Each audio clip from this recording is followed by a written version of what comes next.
Now, is there friction, do you think, between Prince Edward and Andrew Mountbatten Windsor? We say it's a friendly face. Edward was the first visitor to go round and see Andrew at his temporary home, Woodfarm, but we understand it was a quiet word in his troublesome brother's ear to say, can you hurry up, get out of Woodfarm and start your new life in Marsh Farm? But why was Edward sent round of all people?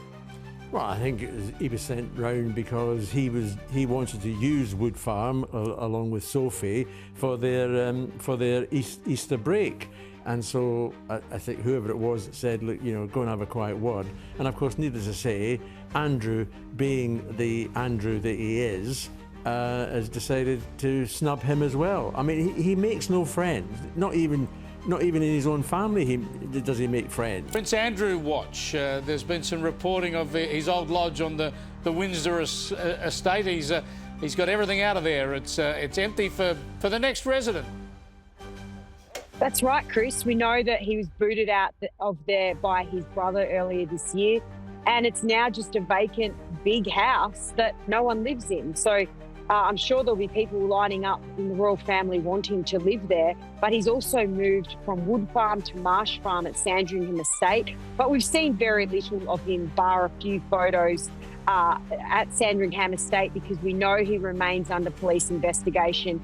And this remains a very sore point for the royal family, who cannot escape the bad headlines with Andrew Mountbatten Windsor. On this particular occasion, went into Prince Andrew's bedroom and his apartments, and on his bed was 72 teddy bears on his bed.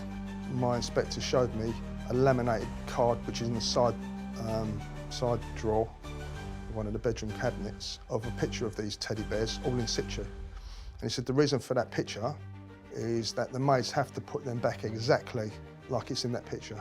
He said if they don't, he shouts and screams. Today we will show how Andrew is now forced and booted out of Wood Farm to Marsh Farm, and one disturbing, I should say, very disturbing news about Prince Harry. I think watch this clip before we continue, because this too disgraced the family more than we expected.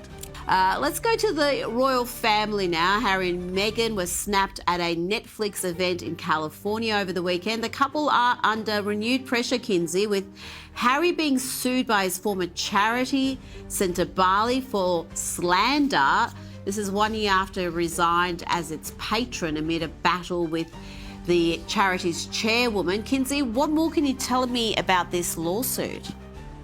Well, first of all, I'd say no one works harder to clap back than Meghan Markle, and that's what those unflattering Netflix images were. Her saying, we're not bothered by this new lawsuit that everyone's talking about. Senator Ballot has filed a defamation lawsuit against Harry. Court records reveal that both Harry and this is also his longtime associate, Mark Dyer.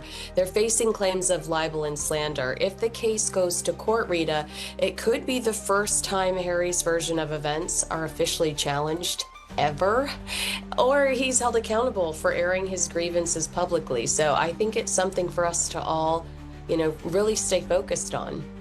Harry wanted to do was to eject me from the organization, and this went on for months. It went on for months through bullying, harassment. I have documentation. There were board meetings where members of the executive team and external strategic advisors were sending me messages saying, should I interrupt? Should I stop this? Oh my gosh, this is so bad. In fact, our strategic advisor for fundraising then sent me a message saying she wouldn't want to ever attend any more board meetings or bring her colleagues because of the treatment. When that failed, Prince Harry started to brief, and his team, sponsors that I'd been speaking to against me. Dr. Sophie Chandulka is a very intelligent, smart, and amazingly strong woman. She was not going to put up with this nonsense. And when she came out initially with her claims and she said, I have documentation, she was very clear about it and honest about it, which I appreciated her standing up for herself.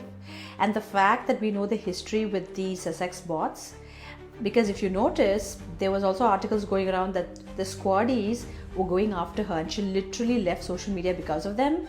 And I guarantee you, in my opinion, that she is going to bring the receipts now with this lawsuit, and she's going to show how Harry Meghan fans went after her, and that's going to be part of it. There is a line that you don't cross. But I've seen that the squaddies are the most vile, ill-mannered bunch I have ever seen, I think, among anything. Feel free to disagree, yeah, having an opinion about something, but the way they go after people, it's just disgusting. So I'm very happy. Let's get into the article and let's see how Sophie Chandluka is going to handle this. So Harry sued for defamation by his former charity Santa Bale. Harry stood down from the charity last year following a dispute with chairman Sophie Chandluka. He tried to bully her. He wanted it to go his way. He had all these conditions. She said no. She's a strong woman. She's been running it. You have to show the manners and respect for her because she's the one running it while you sit in Montecito and, you know, do gardening with your wife, I think. Moron. So according to a record made public on Friday, Santa Bale lodged a defamation claim last month in the High Court against Harry and Mark Diger, who also is a trustee of the charity. Santa Bale said it lodged the claim following it what it called a coordinated adverse media campaign, which it said has damaged its reputation. Don't you think that is absolutely a very valid point? The fact that the way Harry left it, you are just kind of, you did, of course you defame a charity. Imagine getting sued by a charity. What a disgrace that dude has become. From creating it in his mother's memory to disgracing it. Yeah, and getting sued by it. What a disgrace. The charity seeks the court's intervention, protection and restitution following a coordinated adverse media campaign conducted on March 25, 2025 that caused operational disruption, reputational harm to the charity and its leadership. Yep. Imagine he's getting sued by a charity he founded for his mother. Like, he's even dishonoring his mother with that as well. He could have just done this behind the closed doors, could have apologized. No, apology? Oh my God. How can I apologize? I am the dunderhead. The board and the executive directors have taken this legal action to secure that protection. The costs of doing so are met entirely by external funding and no charitable funds have been used. Well, they are getting supported for this lawsuit. I mean, it must have really impacted the charity for them to actually go ahead and realize that, oh God, this must have really hit the charity. At the same time, the co-founder's resignation, Santa Bale's chairwoman Sophie Chandluka accused the board of trustees of poor governance and bullying, and the charity confirmed restructuring of its board. So she was getting really harassed, I think, and that's the sad part of this whole thing. How sad she has to get harassed. According to Taz posted this, "Go Sophie, after the vile accusations that you are levied at her from multiple people, Sophie Chandluka has every right to not just defend her name but also the charity and other board members. It is unacceptable what Harry has done. It is absolutely disgusting. You claim to honor your mother? This is how you do it, Harry? By insulting? This is how you do it? No. This is absolutely disgraceful, and this is the thing that Harry needs to be called out for. And I want to see that there's some repercussions for him." A new legal battle for Prince Harry. The charity he co-founded in honor of his mother is now suing him. NBC's Danielle Hamamdin is in London with more on that. Danielle, good morning. Good morning, Emily. It was back in 2006 that Prince Harry co-founded Santa Bale, a charity in honor of his late mother, Princess Diana. The mission, to help young people with AIDS and HIV in the South African countries of Lesotho and Botswana. 20 years later, that same charity is suing Harry for defamation. Now, in the last few years, there were disagreements with the senior leaders of the charity, notably over the fundraising strategy in the U.S. Harry ultimately left Santa Bale in 2025 after a public dispute over how the charity was being managed. But since then, the trustees claim Harry has been behind what they called a coordinated adverse media campaign, which the charity says has triggered an onslaught of cyberbullying directed at the charity and its leadership. Now, we reached out to Prince Harry's team, who told us he categorically rejects the claims, saying in a statement, "It is extraordinary that charitable funds are now being used to pursue legal action against the very people who built and supported the organization for nearly 2 decades, rather than being directed to the communities the charity was created to serve." Emily, back to you. Danielle, thank you. Now, back to the video. Let's start with Andrew. Andrew booted out of Woodfarm, ex-staff exposed him, and what Queen Elizabeth did after discovering Andrew's horrible behaviour. If you have ever felt that moving house is a bit of a nightmare, just be thankful you are not Andrew Mountbatten Windsor. Most people deal with bubble wrap and lost kettles. Andrew deals with a royal henchman brother showing up on his doorstep to personally oversee the eviction. We are talking about a man who was reportedly dragging his heels so hard he nearly left a trench from Windsor to Norfolk, only to find himself essentially booted out of Woodfarm and into a residence that smells suspiciously of wet mud and broken dreams, despite King Charles spending in upgrading the house. Easy for him to have vacated that place and move into the one he's supposed to be moving into, the one that a lot of money has been spent on, quite a bit of it taxpayers' money as well has been spent on that. Yeah. And it had been very easy for him to do that. Just to put it, I'm not sure the palace would say to that, they're saying that, you know what, the king's funding it all. They'll get very funny on that. What the king, well, there's still security and everything else, which is what we're paying for. That's part and parcel of the whole Sandringham scenario. So you've still got to look after him, no matter what. I find it astonishing that they've given us this kind of Easter deadline months and months ago. They said, we think it will be by Easter. We're seeing reports, we're seeing photographs of Andrew walking from Woodfarm to Marsh Farm. We think he is now officially in Marsh Farm. He's left it right up to the end, hasn't he? Right up till the end, and it does feel just like classic Andrew at this point. He's always dragged his heels on all of this, but for it to be the Easter deadline, and then, as you say, there are reports that he has now left, but it appears to have been on Easter. Now, Prince Edward allegedly could not rest easy, though, this Easter. Prince Edward spends Easter at vacation rental because his perv older brother won't move. I love this. Edward was forced to speak to Andrew Mountbatten Windsor, becoming the first to make royal contact since Andrew's arrest in February. Well, that's interesting. I guess Edward and his family stay in Woodfarm over Easter, but they couldn't this year because that's where Andrew is currently squatting until Marsh Farm is finished, although the rumor is that he doesn't want to move into Marsh Farm at all. Is Woodfarm nicer? Like slightly nicer? I'm going to assume it is, because they describe Marsh Farm as a dump. It's still like a 5-bedroom home or something. They had to stay at Sandringham's Gardens house, which is rentable to the public, for about $6,000 a week in high season. It really cracks me up imagining some social climbing British family dropping half-truths about spending Easter at Sandringham, having their rental refunded because Andrew won't get his ass up and move. Allegedly, Edward had a quiet word with his brother. The framing. This, of course, put Edward in an awkward position and forced him to address the problem face-to-face with his brother. Something that's actually illegal for British royals, except under very strict circumstances. It is so funny. It is so tongue-in-cheek. It's fantastic. A+. This is not just a change of address. It is a total collapse of a royal life, complete with physical altercations, bizarre drinking habits that worried the late Queen, and a legal storm involving Prince Harry that is making the House of Windsor look less like a monarchy and more like a high-stakes courtroom drama. Quick favour, if you are enjoying this unfiltered look into the crumbling corridors of power, do us a massive kindness and hit that subscribe button. Over 92% of you watching right now haven't joined the fold yet. It is entirely free, takes half a second, and it ensures you never miss a beat of this unfolding saga. Tap the bell icon too. Now, back to the fallout. The move to Marsh Farm was not a voluntary downsizing for the man formerly known as the Duke of York. It was a tactical ejection. Andrew had been residing at Woodfarm, a modest 5-bedroom property on the Sandringham estate, following his arrest in February 2026.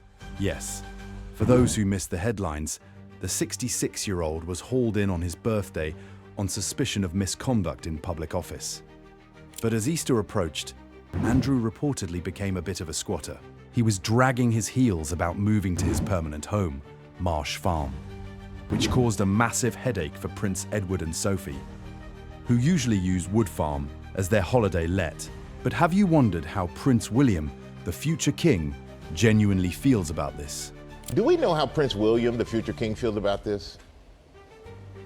Well, I think it's very telling that Prince William put out his own statement just a few days ago about this. Until Buckingham Palace, who had spoken on this, and not William and Kate, but William and Kate, Kensington Palace, actually put out their own statement recently, and I think that really emphasised that he wanted to have his say on this, and he wanted people to hear from him on this. You know, this is of great concern to him. He is the one who is tasked with taking the monarchy further into the 21st century. I think it just underlines the arrogance of the man. Yes. So I mean, he's been arrogant all his life. Why is it going to change now? Charlie, you've reported on the royals for, you know, I don't want to say, but many, many years. Careful. Be careful. But Edward and Andrew, have they ever been close? Because they're kind of the later children, aren't they? So well, they were the ones who came along when the Queen was ensconced as the monarch, and you know, everybody talked about, you know, the second family as opposed to Charles and Anne early on. I mean, when you see early pictures of them, yeah, they looked as if they were close, but I'm not so sure that they're that close now as they used to be. As Bronte's just said, I don't think Andrews is close to any members of the royal family. I mean, you just got to look at the pictures of him walking alone, you know, in Sandringham, and he's got nothing. There is nothing in his life to look forward to. There is nothing he's going to get. I was reading something the other day about the type of food that he's going to have to get delivered from Waitrose or Sainsbury's or whatever, Tesco's or whatever it is, and it's got to be done a week in advance to, you know, to give the cook or the chef time, you know, to prepare those meals. So he liked to eat in between those meals with whatever was laid on. Well, he's not going to be able to do that anymore. I don't think the fridge is going to be big enough. Enter the royal henchman. According to royal insiders, King Charles did not want to be seen getting his hands dirty, so he sent in the youngest brother, Prince Edward, to have a quiet word. It is quite the image. The Duke of Edinburgh arriving like a high-end bailiff to tell his brother that the party, or at least the temporary stay, was over. Andrew eventually took the hint and spent his first night at Marsh Farm on Easter Monday, April 6th, 2026. But even sending his younger brother Edward, royal staffs do not want to work for Andrew.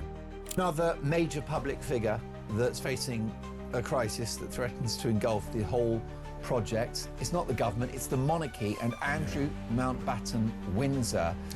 This is an issue that won't go away because whilst King Charles has pulled every lever so far, including evicting Andrew from the Royal Lodge, stripping him of his Duke of York titles, his membership of the Order of the Garter, unfortunately Andrew remains his younger brother and always will. And now there are rumours that staff at the Sandringham estate that will now accommodate Andrew for free of charge for the rest of his life are going on strike and will not work for the disgraced ex-prince. And it's a big, big problem because it's royal property. It's our cash in the end, ultimately, isn't it? There is a suggestion from Andrew Lowney that the king will tear up that agreement to accommodate Andrew in Sandringham and that he'll have to go to the Middle East and a wealthy sheikh will take care of his accommodation. The problem you've got then is the possibility that Andrew will take revenge on his own brother and on his family. It's not beyond the wit of man that Andrew could go to publishers and offer a book that will be entitled Andrew, My Story. I think you're right. I mean, this is the biggest threat in my lifetime to the monarchy in this country, as far as I'm concerned. You know, I lived through Diana, and I've seen the fallout from that, and various other royal incidents, and I think this is the biggest threat to our monarchy at the moment. You see, and that's why King Charles is keeping so close and sending him to Marsh Farm. It is a 5-bedroom farmhouse that sits below sea level and is prone to flooding. One reporter who visited the site noted that it smells of wet mud and lacks the imposing grandeur of a man born in Buckingham Palace. It is, for all intents and purposes, a royal exile in a bog. But the physical relocation is only half the story. The real grit lies in the alleged physical altercation that happened before the move. We are talking about an incident where Andrew reportedly went for a senior aide inside Buckingham Palace. The trigger? A room booking. Andrew wanted to host a Pitch at Palace event, and Vice Admiral Sir Tony Johnstone Burt, the master of the household, told him he would have to wait his turn. This led to what staff described as a kinetic blow, a very posh way of saying things got physical. It was not a minor slip-up, it was a senior royal allegedly lashing out at a decorated officer because he was told no. When the news reached Prince Charles, the reaction was swift, leading to a permanent fracture in their relationship. It got to point, even William had this to say. Prince William has suggested he's not in a calm state in his first appearance since the arrest of his uncle, Andrew Mountbatten Windsor. He and his wife, Princess Kate, were in attendance at the BAFTAs yesterday. Discussing the film Hamnet, Prince William can be heard off camera saying he's not seen the film because he needs to be in the right frame of mind. You need to be in a quiet state. You're in a calm state of your own moment. I'll save it for you. Prince William was right, you know, in a sense, because clearly this is truly not working. And what we've seen over the last couple of days is the fact that you have somebody who's been used to having the life, the royal life, and clearly, even though the disgrace of being arrested in the public domain, taken away for questioning, now moved out of his famous royal lodge, and more importantly, off the Windsor estate, well, it appears that Prince Andrew, the former royal known as Prince Andrew, the Duke of York, Andrew Mountbatten, Windsor, is not giving in without a fight. And this is creating, as you can imagine, absolute bombshells behind the scenes of the royal palaces, and in particular for Prince William. Now, here's where it gets really complicated, because as you can imagine, you saw headlines like this over the weekend. And this is the story because obviously, you know, the Duchess of Edinburgh couldn't make the Easter break because she was feeling a bit under the weather. Bit of a mild cold, but you know what it's like? I have sympathy. When you're back and forth on planes, you pick up these boats, you don't feel 100%. There's a bigger story behind that that people haven't picked up on. You see, people who have any cold or illness, particularly around His Majesty the King, and that's the reason why he arrived for the Easter service in a car alongside Queen Camilla, the Queen Consort, because it's a cold day that day, right, Easter Sunday. They don't want him getting a chill. He's still under a lot of medication and stuff like that.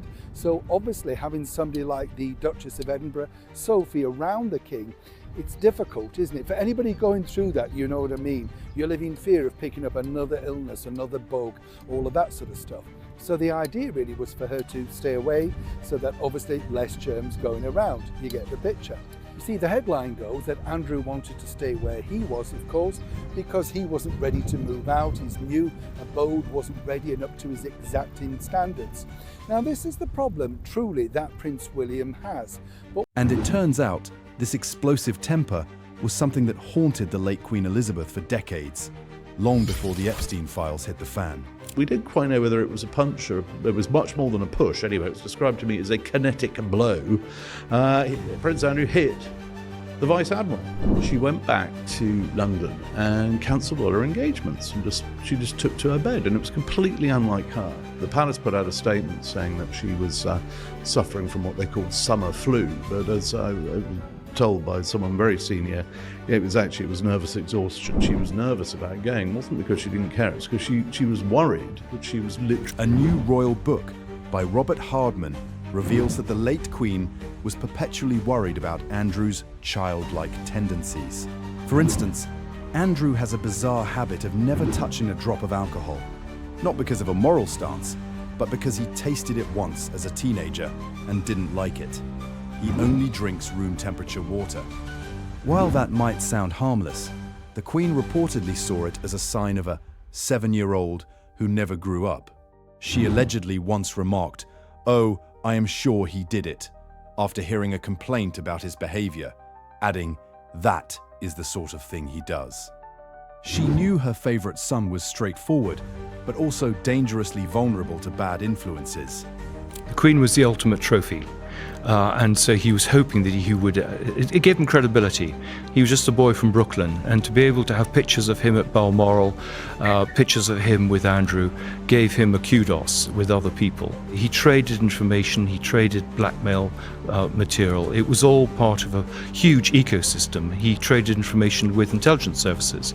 Andrew was a very useful way. Andrew Loney had said this to us last year, that he'd spoken to former security officers who'd said they told the Queen, and every time someone snitched on Andrew's bad behaviour, that officer was removed or threatened with being removed from his position. So this could be bad news for the legacy of our dear beloved Queen. Most definitely, and we won't wish to besmirch her memory. There's a few things about Elizabeth. She has been one of our great monarchs. She preserved the institution. Her first Prime Minister was Winston Churchill. She was a rock star. We loved her. She's not here to defend herself. She's passed. So, notwithstanding respect for the dead and acknowledging her legacy, she was the boss of the firm. The CEO, the buck stops with the person at the top. And don't give me this baloney about how she was incredibly old and infirm. The Queen had her intellectual capacities until the very last day of her life. Well, I was going to say, and a lot of it becomes very relevant for other reasons, and that is what some people have called the Queen's blind spot, which was her, if you like, her favourite son, Andrew. Well, as I look at in the book, there is this common sort of parlance. People say he was her favourite, and it wasn't quite like that. As I discovered talking to people very close to her, it wasn't so much he was a favourite. He was the one she was really worried about. It wasn't so much favouritism as concern. She could see he was vulnerable.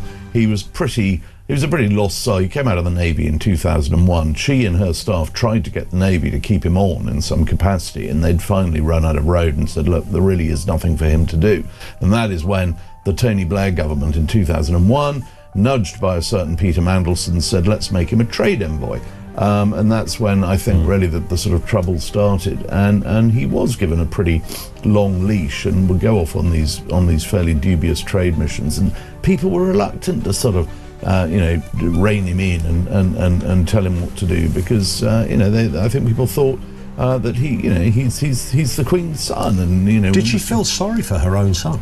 I think she did feel sorry for him at times. Yeah, I mean, I think she was exasperated by some of his behaviour, and there was some pretty appalling behaviour along the way, and people would sometimes try and shield it from her, feeling that, we don't want to upset the Queen, we better not tell her what he's just done. She would always find out. I mean, she was very, very astute. She knew exactly what was going on around the place, and she was not blind to his faults, but at the same time, I think she always had a strong degree of sympathy with what Prince Harry has called the spare, the next one down, the one who's not going to inherit, because her father was a spare, her sister Margaret was a spare, Andrew was a spare, Harry was a spare, and she could see that for the eldest, the heir, you get everything runs on very straight lines. For number 2 children, it's a very different picture. The staff have their own horror stories too. One account from 2011 describes Andrew performing a handbrake turn in a blue Bentley across the Buckingham Palace quadrangle, spraying gravel over the cars of guests arriving for an investiture. He just had to make it all about him, treating the palace like a private car park, while the little people watched in horror. It is this pattern of arrogance that has finally caught up with him. People are too frightened to take the complaints higher up the chain. Bearing in mind Prince Andrew was the Queen's favourite, no one would dare, make an issue with regards to his attitude. Is he an intimidating figure in his own right? I'd say so, yeah. I mean, I can give you numerous incidents of us doing our job and basically being lambasted for following the procedure. In so much so that we used to break the rules for him in order to have an easy life, if you want to call it that. Like what sort of rules were you breaking? So, for example, he used to have a lot of young ladies come to the palace during up to about 5 o'clock, his sort of office working hours. So what would happen is, at the front of the palace there's a security post called the North Centre Gate, and that's where all the appointments for the day are held. So there's another security post within the palace. All members of the royal family, their personal household, would send down the appointments for each royal. They would be then transferred to us, so we would know who's coming in at what time to see who. So the procedure would be, they would present themselves to us at the North Centre Gate, we would check their ID, ring up to check the book to make sure their name's in the book, and then send them up to the next security post, where they would be met by the member of the household for that particular royal. Now, Prince Andrew followed that procedure to a degree, but then after 5 o'clock, when the working palace closed down, his private guests would turn up. We were not privy to the names of the women turning up. So basically that would mean we were letting people in, we didn't really know who they were, which is contravening that strict security protocol. We should know who is coming into the palace and have some kind of record. I remember there being a months-long investigation into whether Meghan had been a bully within the firm. And basically, her bullying was sending emails very early in the morning, so all of the staffers felt like she was being a little too harsh on them. And now, of course, we are finding out that Prince Andrew punched a senior member of the Queen's staff in the face. And afterwards, he got a knighthood from the Queen, not Prince Andrew, but the staff member, probably so that he would not press charges against Andrew. But I don't remember a months-long bullying investigation. I don't remember hearing about this at all. We're only now hearing about it in a book that was written. And where is the bullying? Is it from the PDF file, or is it from the biracial woman who was trying to do a job? Former household staff have shared striking accounts of how Andrew Mountbatten Windsor expected his personal life to run behind palace doors, especially when it came to his beloved collection of teddy bears. According to former employees, Andrew kept around 50 to 72 stuffed toys in his bedroom, many dressed in sailor outfits, and maids were given a laminated guide showing exactly where each toy should be placed. If the bears were not arranged in the precise order he liked, he would reportedly scream and shout at them. One former Buckingham Palace maid even received a full day training just to learn how to set them out correctly. The 66-year-old was arrested yesterday on suspicion of misconduct in public office. On this particular occasion, went into Prince Andrew's bedroom and his apartments, and on his bed was, I now know was 72, I said about 50, but I maid confirmed it was 72 because she had to count them. 72 teddy bears on his bed. I'm just thinking, all right, okay. And then my inspector showed me a laminated card, which is in the side drawer, one of the bedroom cabinets, of a picture of these teddy bears, all in situ. And he said the reason for that picture is that the maids have to put them back exactly like it's in that picture. He said if they don't, he shouts and screams and abuses them. And then a maid came out and confirmed that. She had to do that, otherwise he would shout and scream. So, you know, that's not really the actions of a sort of a nice person, you know, to have people having to do that. He's a very self-entitled person. I mean, more so than any member of the royal family. He stuck out like a sore thumb. No one liked him. Even the locals at Sandringham have turned. Estate workers are reportedly refusing to serve him, and he has been spotted on lonely dog walks near his new flood-prone home, ignored by almost everyone except his security team, who live in a second-hand mobile home on the property. But while Andrew is battling rodents and rising damp in Norfolk, his nephew, Prince Harry, is dealing with a legal nightmare of his own. On this particular occasion, went into Prince Andrew's bedroom and his apartments, and on his bed was, I now know was 72, I said about 50, but I maid confirmed it was 72 because she had to count 72 teddy bears on his bed. I'm just thinking, all right, okay. And then my inspector showed me a laminated card, which is in the side drawer, one of the bedroom cabinets, of a picture of these teddy bears, all in situ. And he said the reason for that picture is that the maids have to put them back exactly like it's in that picture. He said if they don't, he shouts and screams and abuses them. And then a maid came out and confirmed that. She had to do that, otherwise he would shout and scream. So, you know, that's not really the actions of a sort of a nice person, you know, to have people having to do that. He's a very self-entitled person. I mean, more so than any member of the royal family. He stuck out like a sore thumb. No one liked him. A fresh nightmare for Prince Harry as he is sued by the charity that he co-founded in the memory of his mother, Diana. Duncan Barks, your reaction? Oh, it's just an increasing embarrassment, isn't it, really? I mean, I don't know. I keep hearing reports that literally every month there's a change of advisors for Harry and Meghan. They surround themselves with people who they say, we need your expertise in improving our image and profile and stuff. Then clearly these people try and do that and they don't like what they hear. This is Harry and Meghan, and they tend to boot them out. And anyone, I mean, look, I'll give you some free advice. Just stop talking. Just stop talking, Harry. Stop. Just stop it. You know, you're taking people to court in this country. There's a good chance you're going to lose both those cases, right? And it's just like, have you got any idea what that makes you look like? Then the impact it still has on our royal family, which has already had its troubles with Andrew, you know, the black sheep, just stop it. Most definitely. I think it's a real headache for him. And I was just looking at the news wires yesterday. And are you familiar with Victoria Arbiter? Because she is the daughter of Dickie Arbiter. Ah, yes, the former Royal Press Secretary. Absolutely. Yeah. And I found a very, very interesting line from her on this latest case. Okay, so this is Sentebale, which is the AIDS charity set up by Harry in memory of his mother. And Arbiter has said the following, and I think I want to bring you the exact quote because I think it's a real headache for Harry. Let's just get it up here because this is live telly and breaking news. So here we go. Oh my goodness gracious me, live radio.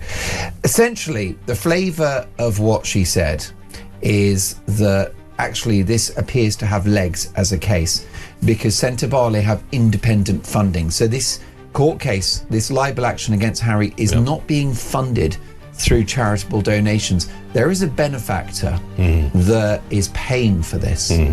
Also, the board of United is not just Dr. Sophie Chandauka, who had that public row with Harry. The board are on board with this one, no pun intended.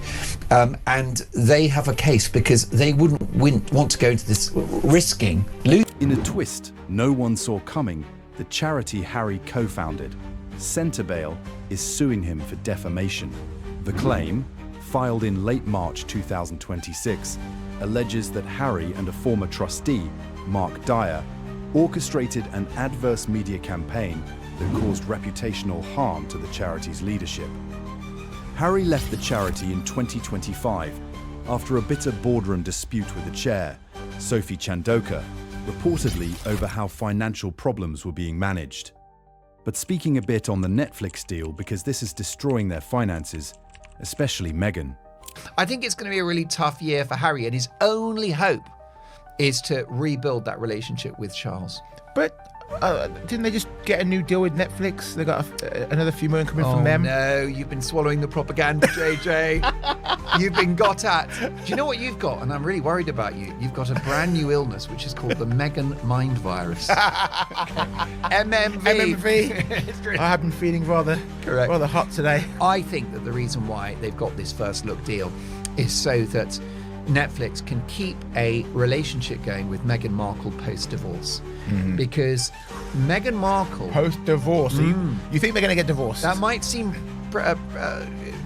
premature. What I would say is that it's a question of if, not when.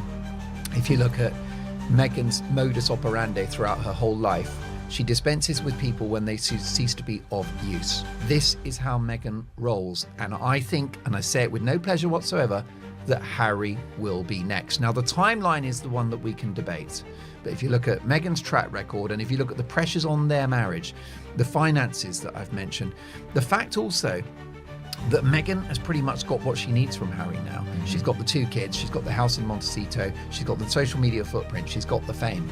There's one thing that's missing, and it's... It is a devastating blow for Harry, who founded the charity in 2006 to honour his mother, Princess Diana. But even more telling is what this says about his relationship with the king. The Charity Commission has already blasted both sides for letting their problems play out in the public eye. For Harry, being sued by his own legacy is a new low. It shows a complete breakdown in the support systems that once protected him.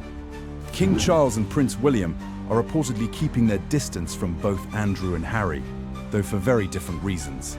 While Princess Anne and Prince Edward are said to be keeping communication lines open with Andrew, performing welfare checks to ensure he is not spiraling, Harry seems to be increasingly isolated in his legal battles. The contrast is stark. Andrew is in a modest 5-bedroom farmhouse with security in a trailer, facing potential life imprisonment for misconduct in public office. Harry is in a multi-million-pound legal war with his own humanitarian past. Both are disgraced in the eyes of the institution, and both are discovering that once you are out of the firm, the world becomes a very cold place. Andrew's move to Marsh Farm marks the end of his royal life. He is now resigned to the fact that this flood-prone, molehill-covered plot is his future. He is no longer a prince. He is a man under investigation, living a mile from the North Sea and waiting for the next legal wave to hit. In the end, These stories show us that the monarchy is no longer interested in protecting those who threaten its survival. Whether it is a physical altercation with a senior aide or a defamation suit from a beloved charity, the consequences are finally sticking. The palace has moved on, the public has moved on, and all that is left is the sound of a revving engine in an empty quadrangle and the smell of wet mud in Norfolk. Thank you very much for watching.